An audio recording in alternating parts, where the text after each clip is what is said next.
Bonsoir à tous, petite vidéo un peu particulière puisque je vais vous tourner un tag exceptionnellement. Je viens de le découvrir sur la chaîne de Vibration Littéraire, je vous mets son lien en barre d'infos. Et je me suis dit que ça pouvait être sympa, alors j'ai pas du tout préparé donc ce sera de l'impro total niveau réponse, hein, mais bon c'est pas grave. Alors le tag c'est sur les livres que je ne lirai jamais. il y en a. Première question, un livre populaire que tout le monde adore mais que moi je ne veux pas lire. Il y en a beaucoup, étonnamment. Enfin, étonnamment.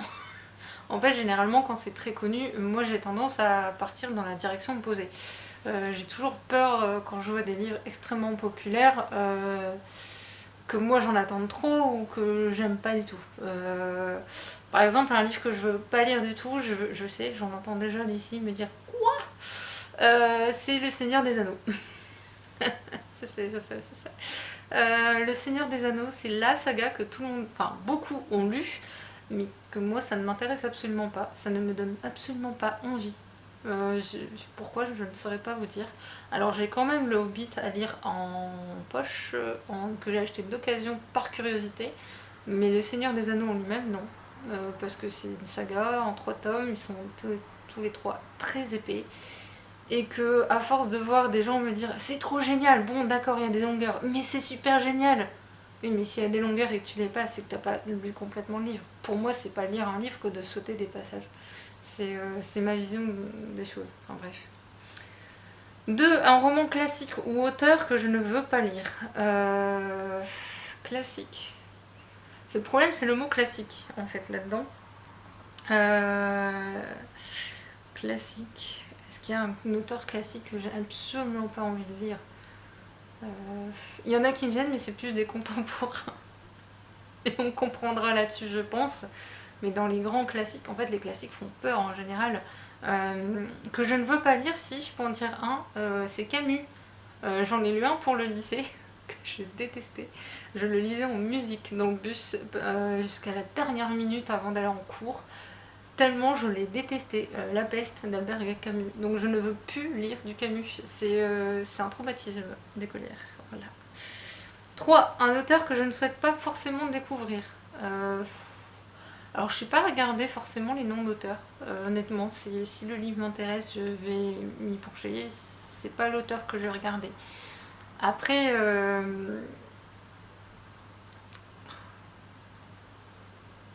en fait, ça me perturbe cette question parce que c'est le mot forcément. Un auteur que je ne veux pas découvrir, que je ne souhaite pas découvrir, oui, mais forcément découvrir. Par exemple, Welbeck, je n'ai absolument pas envie de découvrir cet auteur. Après, les grands auteurs qui sont populaires en général à la rentrée littéraire, par exemple, ces auteurs-là, j'ai pas forcément envie de les découvrir. Ils sont probablement très chouettes, hein, mais c'est pas des auteurs vers lesquels je vais me tourner. Après, il y en a d'autres très connus, j'ai pas les noms en tête, honnêtement, là tout de suite, mais James Patterson, par exemple. James Patterson, sachant comment il fait ses livres, encore moins, j'ai encore moins envie de le découvrir. Même si c'est pas hyper sympa pour les auteurs qui travaillent réellement sur ces romans, mais bon. 5. Un genre qui ne m'intéresse pas. Alors, je suis pas hyper romance. J'en ai quelques-unes, mais c'est vraiment parce qu'il y a un truc qui fait que ça va rendre les choses particulières. Mais sinon, non. La romance, c'est vraiment pas mon truc. Avant, j'aurais dit l'horreur, mais étonnamment, je lis un peu d'horreur ces derniers temps. Je m'étonne moi-même. Mais en dehors de ça, je suis assez ouverte quand même. Même la poésie, j'ai mis sur remise. Enfin, vraiment mise plutôt. Le théâtre, j'en lis pas assez. C'est vrai que le théâtre, je me dis ces derniers temps, ce serait bien que tu en lises réellement parce que finalement, depuis que tu en as étudié, t'en as plus lu, ce qui est dommage. Le polar thriller, j'ai mis doucement mais sûrement. L'histoire, tout ce qui est trait d'histoire, j'aime bien. Donc, voilà. Ouais, donc je dirais principalement tout ce qui est roman, ça me gonfle très rapidement. 6. Un livre acheté que je ne lirai jamais ou une saga commencée que je ne finirai jamais. Alors là, un livre acheté que je ne lirai jamais. Il y en a possiblement, c'est tout à fait possible. J'en ai un si, dans ma pile à lire j'en ai un. C'est un livre sur la différence entre les hommes et les femmes. J'ai totalement oublié son nom, mais je l'avais pris en boîte à livres parce que je pensais que c'était un livre adapté d'un spectacle humoristique là-dessus. Et c'est les hommes viennent de Mars et les femmes de Vénus, je crois que c'est ça. Et je pensais que c'était ça, en fait non, c'est un livre psychologique qui explique la différence entre les hommes et les femmes. Et je l'ai feuilleté vite fait. Quand j'ai vu certains trucs, j'ai dit tu sens pas très bon du tout, toi. Mais du coup, il est dans ma pile, mais je me demande s'il est pas passé dans le sac à vendre. Je me demande. C'est tout à fait possible. Et pour une saga commencée que je ne finirai pas, euh, là j'en ai aucune idée là tout de suite. Non. Là tout de suite, j'achète plus les sagas d'un coup. Maintenant j'achète le tome suivant. Et si je le lis pas tout de suite, ça attendra, quitte à prendre la version poche. Je prends Gardien des cités perdues, j'ai lu que le tome 1 pour l'instant, j'ai le tome 3, 4, 5.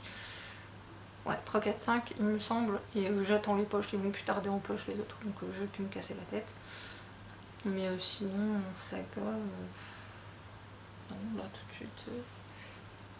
Là tout de suite, non, généralement je choisis assez bien mes sagas.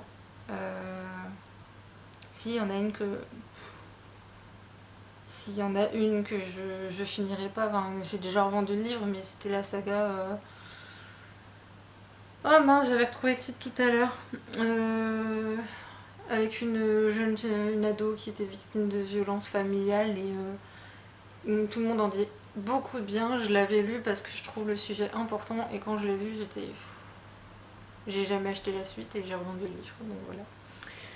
Une saga qui ne m'intéresse pas ou plus. Bah ouais, par exemple, c'est ce que je viens de dire. Ne respire pas, je crois que c'est un truc comme ça. Un truc comme... Ouais, c'est un truc de ce genre là, la saga. Mais là, qui ne m'intéresse pas ou plus. Il y en a une que j'ai revendue, La Maison de la Nuit. Je me suis étonnée, j'ai longuement hésité parce qu'en fait, les spin-offs, je les avais adorés. Et la saga en elle-même, jusqu'à un certain moment, je les avais adorés. Il y a eu 3 tomes où je les avais trouvés hyper moyens. Le dernier était topissime. Il était vraiment génial, le dernier. Mais après, en fait, il y avait des trucs qui me dérangeaient dans la saga. Le principe de base était excellent, mais en fait, sur la relation de l'héroïne avec les autres personnages masculins, ça me cassait les pieds. Le fait qu'elle soit toujours habillée hyper sexy en robe de luxe, enfin, que des trucs comme ça, ou passer son temps à, je sais pas, je préfère lui, oh, puis finalement, je préfère l'autre. Et puis finalement, ce sera lui, parce que lui, c'est mon gardien, enfin, je sais plus quoi, enfin, son garde du corps, et ils ont une relation extrêmement particulière. Et ce gros cliché de c'est l'âme sœur, s'il meurt, je meurs aussi, enfin, ça m'avait un peu gavé, j'avoue, cette partie-là. Et enfin, une nouveauté qui ne m'intéresse pas. Alors, les grosses nouveautés, je suis plus trop ce qui se passe actuellement, je vous avoue. Avec mon boulot, j'avoue que je prends plus le temps. En plus, avec le confinement et tout ce qui s'ensuit, vous pensez bien que. Alors, généralement, moi, c'est vrai que les grosses sorties, je regarde pas forcément. Je vais essayer d'aller voir vite fait sur Babelio, en espérant qu'il soit à jour. Mais bon, ça, c'est autre chose. Ouais, cette semaine. Peut-être pas celui-là. Celui-là, j'hésite un peu, le livre de Barack Obama, par exemple. Je me dis ça peut être intéressant, mais est-ce que je vais l'acheter Disons que j'en mourrai pas si je le lis pas. Hein. Honnêtement, c'est... Ouais, en plus, c'est les plus populaires. Ah bah voilà. Ah oui, il y a un chien qui a aboyé dans la rue, super. Alors là... Il n'y a pas de grosses sorties en fait. Ouais, le nouveau Sylvain Tesson par exemple, je l'ai vu dans le quotidien, il a l'air hyper chouette comme auteur, mais ça me tente pas du tout, honnêtement. Après, je sais pas si c'est considéré comme une grosse sortie, mais j'imagine, parce que c'est quand même un nom qui est assez connu. Mais ouais, je dirais ça. Emily Blaine, généralement, qui m'intéresse pas du tout. Il n'y en a qu'un seul qui m'intéresse d'elle, mais étant donné sa thématique, j'ai un gros doute. Je sais plus c'est lequel le titre d'ailleurs. Je vais essayer d'aller voir. Vous me direz comme ça, vous me direz si vous l'avez lu celui-là. Et bien sûr, il sera pas à son côté. Bah non. Ah, il y a le mot livre dedans, je me souviens. Ah voilà, La librairie des rêves suspendus. Si vous l'avez lu, dites-moi en commentaire si c'est une pure romance ou si l'aspect livre est vraiment intéressant. Parce que là, pour le coup, mes mini-blind généralement m'intéressent pas. Donc voilà. Bah voilà, dans les auteurs que je ne peux pas forcément découvrir, il y a Emily Blaine. Toutes les autrices dans tout ce qui est romance ne m'intéressent pas forcément. Donc il y en a beaucoup, voilà. Sur ce, j'espère que cette vidéo vous aura plu, qu'elle vous intéressera aussi. Et n'hésitez pas à me dire, me répondre à ces questions-là en barre d'infos, je vous les remettrai. Et me proposer peut-être d'autres thématiques de tag, je sais pas, ce que vous voulez. N'hésitez pas à commenter, liker et à partager la vidéo. Et sur ce, moi je vous dis à très bientôt. Salut!